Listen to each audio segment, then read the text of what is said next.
Testing. Ah, there we go. Okay. Can you also look for H1 if you have this as well?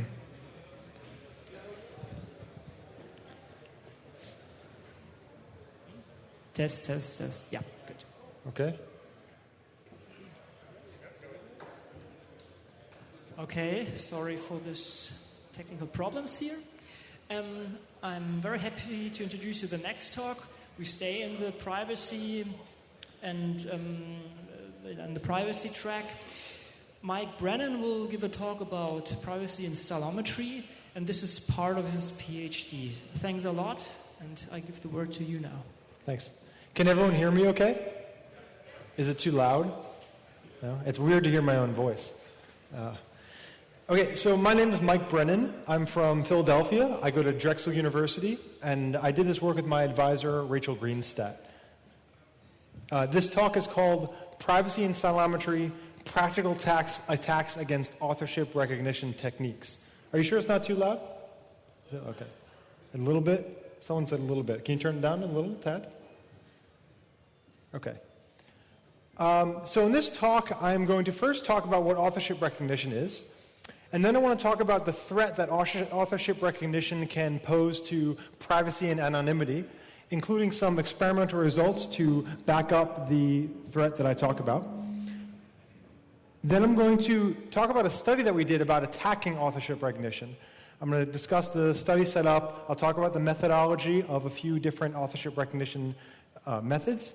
And then I'll explain the results that show that authorship recognition is actually very easy to attack and very easy to completely, completely dismantle. And then I want to talk about the future work, including creating some sort of tool that that can help you anonymize your writing style in order to maintain your privacy when trying to post anonymously in any form.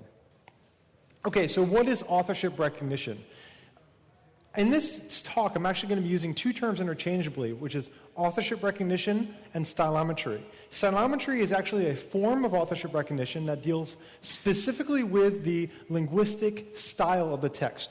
We're not talking about handwriting. We're not talking about contextual clues like when something was posted or the content of it. We're simply talking about the syntactic structure of the text, such as word length, letter distribution, punctuation usage, and various linguistic measurements.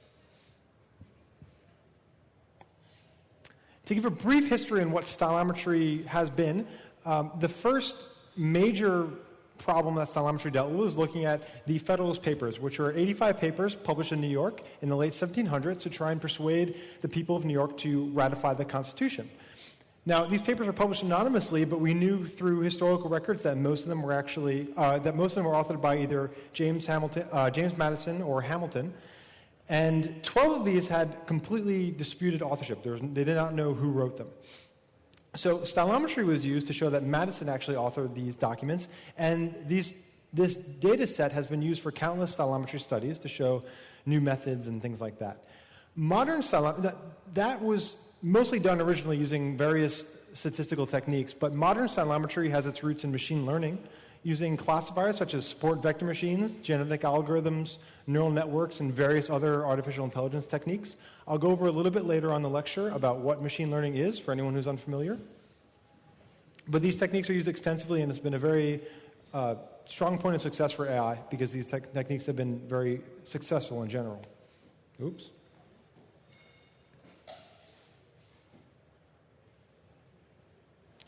So why is stylometry important? It's great that you can figure out who authored a 200-year-old document, but how does it apply to the world today? Well, here's a quote from the Institute for Linguistic Evidence, and it kind of explains the importance of stylometry in things like forensics, in terms of plagiarism. Stylometry is used often in court cases, trying to figure out who wrote something, who authored some sort of document that could relate to the guilt or innocence of someone on trial.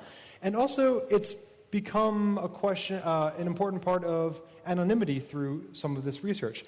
Can stylometry be used to remove to de-anonymize a document, to try and harm anonymity in some way? So what is this threat to privacy that stylometry can pose? Now, there are good techniques for location-based privacy. If you want to post something anonymously, you can use Tor, you can use a pseudonym, you can do all sorts of things so you can't trace back to where the document or was posted from on the internet, things like that. But that may not be enough. Stylometry can be used to identify authors based on their writing style, no matter what methods of location-based anonymity they took to try and publish a document anonymously. So our question is, can anonymous authors defend against this? Now, there has been some previous work in this area. There's a paper back at the Usenix security meeting in 2000 by a couple of authors that found that it takes about 6,500 words to accurately define someone's writing style. They did a whole bunch of experiments and found that the mark where it kind of doesn't really get much better after that was 6,500 words. Now, that seems like a lot, but later research has shown that it can get even smaller amounts of words can provide a fairly stable background for someone's writing style. There's also an article written a couple years ago called The Multidisciplinary Requirement for Privacy, written by Carlisle Adams. He talks about the need for anonymity being a field that takes in multiple disciplines, not just technical, not just location-based security, but also looking at writing style and things of that nature. So there are two basic methods of stylometry that can be used as a threat to anonymity. The first is supervised stylometry, and this is where you have a set of documents from known authors and a new document of unknown authorship that you're pretty sure comes from one of the authors in this known set. You can train a classifier, which I'll explain what a classifier is later for anyone who's unfamiliar. You can train a classifier to get the writing profiles of the different authors of the known text, and then you can use that information to figure out who authored the unknown text. So here's a scenario. Let's say Alice is an employee of Bob's company, and Bob runs kind of an abusive company. They don't treat their workers very well. They maybe break some laws. So Alice wants to publish a document talking about these abuses. So she publishes this anonymously. She takes great care to do so anonymously, so it can't be traced back to her computer, it can't be traced back to her home. But Bob, say, has lots of writing samples from everyone in his company, from reports that they've written, from their applications, things like that. He might only have a company of 20 people. He can then look at the writing styles of everyone in that company, compare it to this unknown document that was written about his company, and find out that Alice was in fact the author of it. This is a real threat that could happen, and Alice could be terminated or worse, depending on where this is happening. And this is kind of the basis of supervised stylometry and the threat that supervised stylometry can pose. Unsupervised stylometry is when you have a set of documents that are all of unknown authorship. You don't have any previous author information. This is also known as similarity detection. In this case, you'd be trying to figure out what documents are by the same author, regardless of who that author may be. And here's the scenario in this case. Say you have some sort of anonymous forum and some oppressive government. The participants of this forum might use it to organize protests or spread news, things like that. But there's no real way of knowing how many authors participate in this forum. There's no way of knowing the organizational structure because you can't tell who were leaders, who were not, who's posting messages. You have none of that information. Unsupervised stylometry might be able to be used in order to split up this author set, figure out how many authors there are, and establish some writing profiles for various authors that can then be fed into some sort of supervised stylometry system in order to figure out the actual identity of some of these authors. So while I hope these scenarios present a somewhat clear threat, I want to give some numbers to back it up. Now, the unsupervised case is a bit more difficult. We did take a forum and anonymize all the data, looked at 9 anonymous authors with lots and lots of posts, and only got about 35% accuracy when using just the original data set. We think that this mostly is because the documents are much shorter, and it's harder to distinguish writing style in these shorter documents. So we took 5 of these authors and added a bunch of their posts together to get longer documents, and we're able to, with unsupervised learning techniques, get about 88% accuracy in figuring out what authors wrote which posts. So clearly there's a little bit more work to do here, but there is also other research going on. There are some researchers that wrote this great paper called Write Prints, and if you Google Write Prints, you can find it, who claim to have as high as 95% accuracy looking at unsupervised clustering of 50 authors or more. Now, their problem is defined a little bit differently in the fact that they're looking only at pairing of authors. They were taking just 2 documents from each author and comparing one set to the other to try and link them. So this is a much easier problem than simply looking at an unknown number of authors, an unknown number of posts per author. But still, these are encouraging results that show that the threat is there, and maybe a little more work needs to be done to really solidify the numbers. Supervised stylometry, however, the threat is quite clear. We did some research looking at a 15-subject pool, and this is what most of my talk will be about in a moment. And we found that with 79 to 90% accuracy, you could identify who the author was of a small group of authors. Other researchers, again, the Wright Prince folks, found with 50 unique authors, again, they're getting high marks of about 90% accuracy, which is significant. So we used this information to establish a study. We wanted to see if authorship recognition could be attacked, how it could be attacked, and how easily it could be attacked. We decided to do an in-depth study on attacking authorship recognition using a number of subjects. And we came to the conclusion that stylometry is very vulnerable to attack, and also that these attacks can be used in some way to protect privacy. There's some related work in the field of adversarial stylometry, but overall it's not a very well-researched field and hasn't really been looked at in any depth. Back in 2003, there was some work looking at pastiche, meaning the attempt to imitate famous authors in order to capitalize on their success and write more books. In this case, they looked at Alice in Wonderland and imitators of Lewis Carroll. And they had kind of mixed results in figuring out who authored the unknown documents.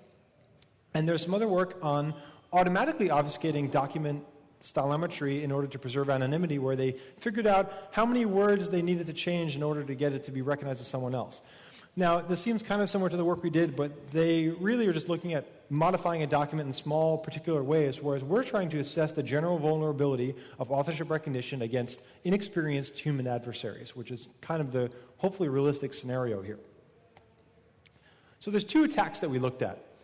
The first is an obfuscation attack. This is where you're simply trying to hide your writing style. It doesn't matter who is attributed authorship of this document. It doesn't matter. That doesn't matter at all. You're just trying to make sure it doesn't come back to you. The second attack is an imitation attack, where you're trying to specifically imitate the writing style of another author. This can be used, for framing purposes, things of that nature. Our study setup was to pick 3 representative methods of stylometry and test them all against the same data set. We had 15 authors. We had them first submit about 5,000 words of pre-existing writing that has not been modified from some sort of formal source, like a school essay, a work report, things like that. And then we had them write 2 attack passages.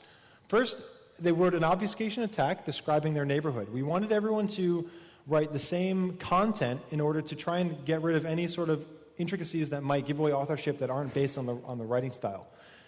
And then the second passage, the imitation attack, was to imitate Cormac McCarthy.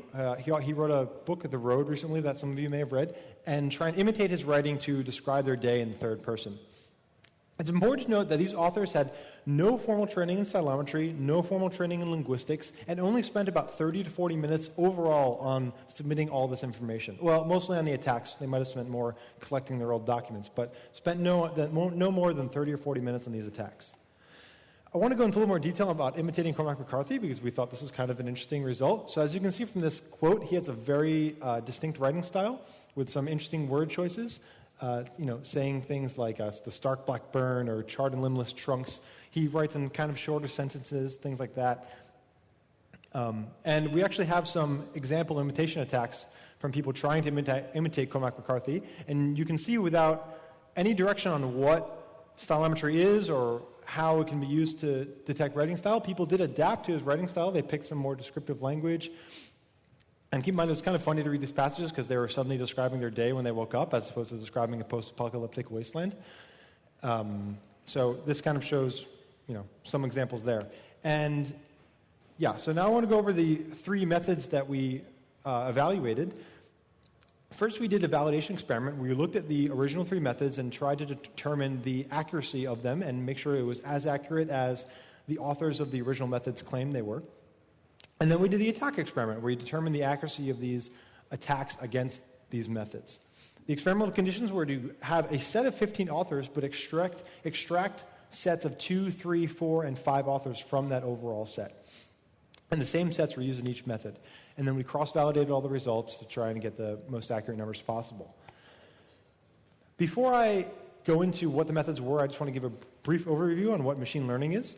So machine learning is artificial intelligence. The idea behind it is to learn and recognize patterns automatically from some sort of information that is extracted from the text, and then or whatever it is you're studying, and then make decisions based on that. So the most common form of machine learning is a classifier. Anyone that's familiar with spam filters, which I imagine all of you are, your spam filter is probably a Bayesian classifier. It looks at the words in the email. It determines the probability of whether or not that email is spam based on the occurrence of certain words, and adjusts those probabilities as the system gets trained on more spam messages. The extracted features I talk about, features are just pieces of information in whatever you're trying to classify. So in the spam case, they are generally words. The features are words and how often those words appear in spam messages and how often they appear in non-spam messages. So it's important to pick good features, and you'll see in each of these methods, different features are used. Some basic linguistic features that we used here are things like word counts, sentence counts, letter distribution, punctuation, and then we use some more complicated measurements like lexical density, which looks at how many unique words there are compared to how many total words there are, and some readability indexes that look at sentence length, the complex word ratio, where a complex word is a word of 3 syllables or more, excluding lots of common words. Then the Gunning-Fogg readability index in particular gives you some idea on the reading level that is required to read a document. The first method we looked at was the signature stylometric system. This is not one that we coded, but rather kind of an out-of-the-box system that you can find if you search for signature stylometry. And we found that it had a 95% base accuracy on the unmodified base data set. The second method we looked at was a neural network classifier based on 9 specific linguistic features. And we had almost 80%, about 78.5% base accuracy. Just a note, a neural network is a simulation of a biological neural network where you have a set of input nodes and a set of output nodes. The input nodes indicate the features, the output nodes indicate the possible classes, which in this case are authors, and the hidden nodes are modified accordingly in order to get the best classifier possible. And these are all arranged during the training phase of a neural network classifier. So you train it on a bunch of known data, and then you give it some unknown data and see what the results are. There we go. Okay. The third method is a synonym-based classifier that didn't look at the linguistic features so much as the word choices, which is a linguistic feature. And we had 88 to 99% accuracy, depending on how many authors there were. Here's actually a pretty example of how this works. So you'll see the top and the bottom are known documents. The first sentence is colorless green dreams sleep furiously, and the bottom sentence is bright verdant grass sways peacefully. And this unknown sentence is colorful, verdant dreams sleep furiously. So there are more words in common with the top sentence than the bottom sentence, but that unknown sentence is actually attributed to this last author because verdant has many more synonyms available to use, so it's a more salient feature. And therefore, the overall point value lends that sentence being attributed to the last author as opposed to the first author. This is a pretty neat technique, and we thought it would be good to take techniques that dealt with different parts of linguistics. So here's the accuracy on the original training set. You can see the 3 different methods. This black line here represents random chance. So what would your accuracy be if you just randomly selected and randomly picked what author it could be? So all of them are much higher than random chance. Most of them hover around 80 to 90%, in some cases going up near 100%. When we introduced the obfuscation attacks, however, the accuracy went way down. It went down to just about random chance. So these same methods that had anywhere from 70 to 100% accuracy in unmodified text, when they tried to detect the authorship of the attack passages, the modified obfuscated text, they did no better than random chance. Interestingly, when we introduced the imitation attacks, the results went even lower, down to almost 0 in most cases. This might sound interesting because you think, well, how come the subjects weren't as good at imitating, how come the authors weren't as good at obfuscating their own style as they were at imitating someone else's? And we thought this is probably because when you're imitating someone's style, you're given some more direction on how to change your style, and we ended up with these results. Furthermore, when people tried to imitate Cormac McCarthy, these graphs here show the success rate in actually imitating Cormac McCarthy. So 60 to 90% of the cases in general, people were able to successfully imitate Cormac McCarthy and his writing style and have these systems think that they were, in fact, Cormac McCarthy. There's some interesting discussion points to bring up based on this. One is, why are some authors more susceptible to attack than others? So we noticed when we were looking through these results that when people were obfuscating their writing style, when the authorship wasn't attributed to them, it was attributed to some other random person quite often. I don't know if this means that that person has some sort of general writing style. We did ask some people how they modify their writing style informally, and they said, oh, well, I shortened my sentences, or I wrote simpler. So it is possible that they are writing, it's possible they are writing more like this, this other author that maybe has shorter sentences or writes with less complex words. But it's an interesting point. Some methods also perform better than others, so that's another question that we have. Clearly, here you can see that it was much easier to imitate Cormac McCarthy using the synonym-based system as opposed to the other systems, probably because he uses such intense vocabulary that if you pick a few of the words that he uses, the systems will think that you're actually Cormac McCarthy a bit easier. Would these results hold up in a stricter domain? So we looked at kind of a basic, set of documents, but what if you were looking at very, very specific domain? What if you were looking at just mathematical reports? What if you're looking at just government reports, something like that? Would these things be as susceptible to attack when you don't have as many variables involved? What if the participants were skilled in linguistics or stylometry? I think it's a fair assumption to make that these folks who are not skilled at all did a very good job attacking. One would expect people who understand what stylometry is and understand what features they're looking for could attack these systems much better. And what features and methods could offer some resistance to these attacks? This is kind of an unknown right now, but we believe there must be some things, at least in these passages, that can do a little bit better of a job. We haven't seen anything yet that's done better with this work, but certainly there could be. So how can we use these attacks to improve privacy? Well, if you are trying to hide your writing style, if you want to maintain your anonymity, there's a few things to remember. First is that these methods failed, but others might not. Just because you hide your writing style and can trick these methods, that's no definitive proof that you're going to fool all stylometry methods out there. But if you are trying to hide your writing style, the best method would be to try to imitate someone else, probably with someone with some sort of a easy to understand writing style. And also write less. So as we saw earlier, it was much more difficult to classify the forum data set, we think because it was much smaller, the passages were much smaller. So writing less would be a good part in trying to hide your writing style. So what do we need here? We think that we need a tool that will help people anonymize their writing style. And I want to talk about that a little bit more. So what a style modifying tool needs. First, we need a variety of methods and features. And with that, we can test any sort of attack passages against a large number of features, of methods, and really see if you did a good job of anonymizing your writing style. We need a large corpus of existing authors, which I'm going to go into a little bit more in a second, but we want to be able to compare your writing style to a whole lot of authors and see if the system could pick you out or not. It should be AI assisted. We don't think it's really very feasible to have some sort of magic button anonymize my writing style because that is sort of would be a very hard natural language processing tool to somehow change your writing style and maintain the semantic content in such a way that it's readable and says what you want it to say. But maybe something instead that would analyze the writing style and suggest changes that you could make or tell you what methods work better or worse.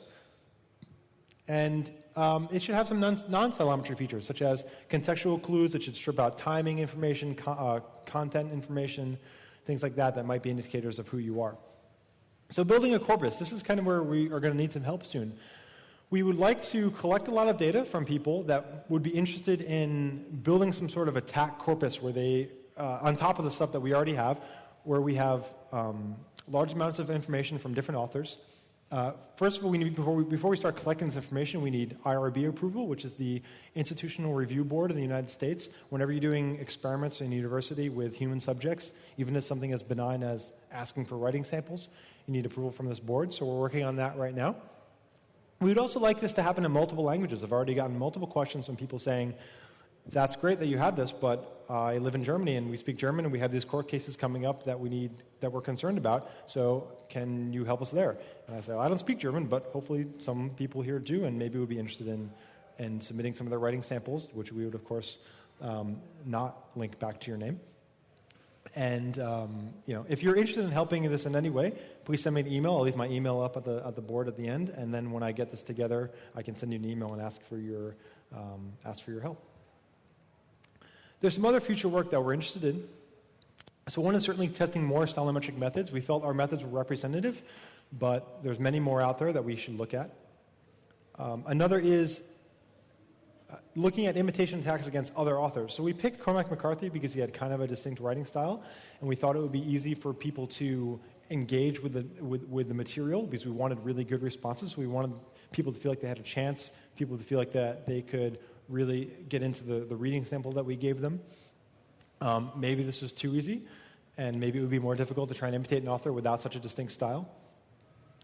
We would like to, again, look at the effectiveness of this in unique domains. So say you have short messages, like Twitter messages or eBay or Facebook updates, things like that. If you aggregate a whole lot of those, could you figure out writing profiles for those authors that could be used to identify more short messages?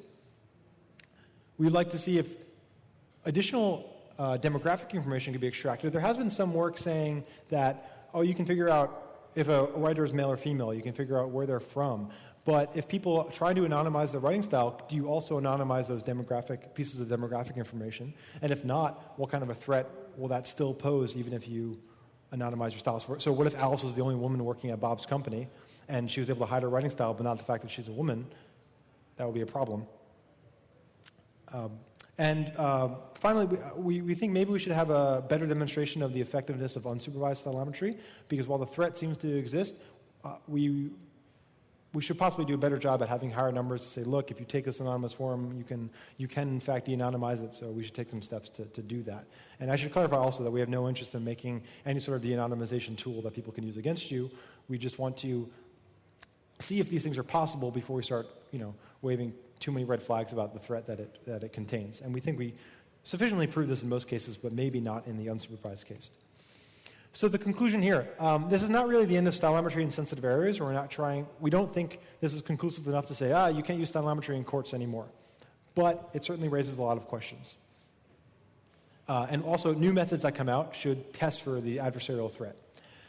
Stylometry is useful. It has a lot of good things. It's helped in a lot of cases. But it can also present a threat to privacy. And attacking stylometry could be some way to mitigate this threat. And finally, there is potential for an arms race here in developing attack-resistant methods of stylometry, but then developing counterattacks to counter those new methods. And we're kind of curious to see where this where this will go, and hopefully we'll have some interesting stuff. So I want to take questions now, but if you don't have any questions, I actually have some more questions that I normally get to go over. But first, I guess I want to say thanks, and if you have any questions, please ask away.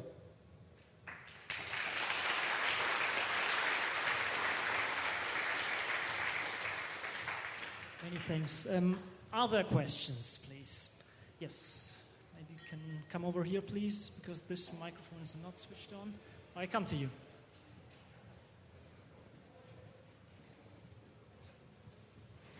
How unique would someone's writing method be? I mean, I can imagine that the chance of someone having the same writing style as me here in this tent would be pretty small.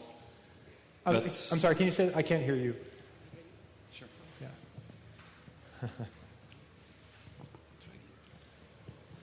How unique would someone's writing style be?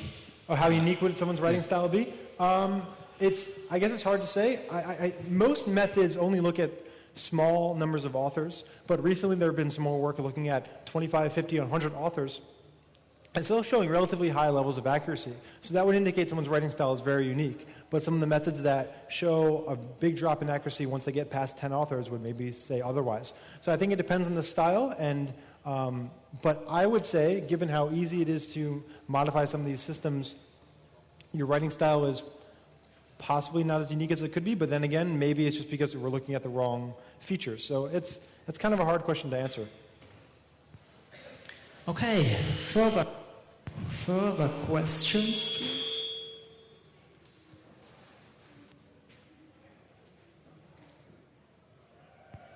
When I ask this, can't wait to be filmed when asking. So if you were to use like something like Moses or Babelfish to translate your writing into another language and then back again, someone just mentioned it to me right now, but people have said that before perhaps that will help. I think that's probably not a good protection, but I don't have any hard data. Could you speak to that point? Yeah, we haven't tried that yet, but that's something we've thought about. I also don't think it would necessarily be too good a protection, because certain things like, depending on what language you're using, I would imagine certain things like sentence length and word complexity wouldn't change too much, although, again, it totally depends on the language you use. Also, one of the things we're talking about in the tool is maintaining the semantic structure of the text, and not all these translation methods are the best and might lose some of the meaning in between. And finally, I think, at least in this attack, when we asked people to hide their writing style, we said, could you please do so in such a way that if someone looked at the paper, it wouldn't raise an eyebrow. It wouldn't have really disjoint text. It wouldn't have really big problems that someone would say, something definitely happened to this document.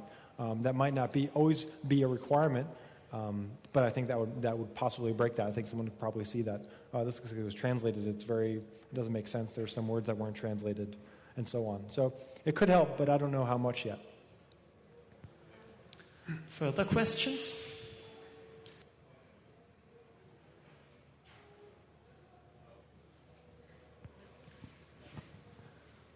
You mentioned attacks that work against the classifiers you built, but have you looked at extracting... You mentioned attacks that work against the classifiers you built. Have you looked at extracting different features that still fall out into the classes you originally had? So using the same classifiers that we had, but adding more features to them? Yeah, I mean, I have done more work looking at function words, looking at bigrams and unigrams of text, things like that. They've all shown somewhat similar results, though not all of them are as effective as others. But there are just there are lots of stylometry papers out there. There are lots and lots and lots of methods, and a lot of them use similar techniques, and we think we covered a lot of those techniques. But certainly there's always going to be room for exploration of more features, and I'd imagine that if there's any sort of arms race that goes on here, it'll take that form of people figuring out other features that could be used that maybe haven't been looked at yet. Okay, we still have time for further questions. This seems not to be the case. So, I think in the back. Thank you. Do you have any intuition how aging affects these tools? Like, would a child change its writing style? Would an adult change its writing style? So I don't know if it would be age in particular, but a standard known thing in stylometry is that writing style does they say writing style does gradually change over time, and that might be related to age or might be related to other things. But did you have a comment?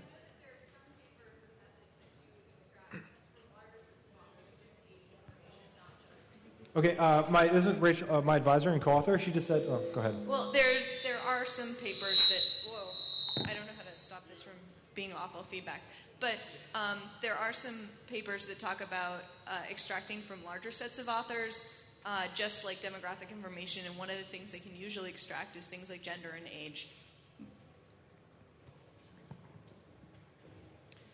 Okay, the very last question, if there's a need for this? No. Can you see some? If not, I just want to, there's a couple I want to touch on here because I get asked them a lot. Okay, maybe 3 more minutes. Okay, Is this fine? Well, there's actually one kind of I really want to bring up because if anyone else can help me with this, that'd be great. So one question I get often is, I know a person in some 3-letter organization that has methods that are certainly way better than your methods, and I really think that these attacks wouldn't work on them. And then I ask to meet this person or talk to them and say, oh, no, I can't do that. So if anyone has claims like that or has ideas like that and there are methods that I can test or look at, I'd be very interested. So if you hear of anything like this, anyone that claims they have like really good methods, I would just really like to test any of our attack data on it. So I just want to put that out there. So you have still 2 more minutes you can still okay. And I don't know, what other ones would be especially interesting? When will our data set be released? That's going to depend on, getting the IRB approval. And again, someone else said I can think of features for the stylometry system that maybe you didn't consider. Again, I would like to hear them. There's a lot of papers out there, and I hope that once we're able to release this data set, people can kind of have at it and pick it apart and find methods that work better or worse, or maybe do some wider survey of a larger number of stylometry techniques. So I think that pretty much covers it. Okay? Thanks a lot. Thank you.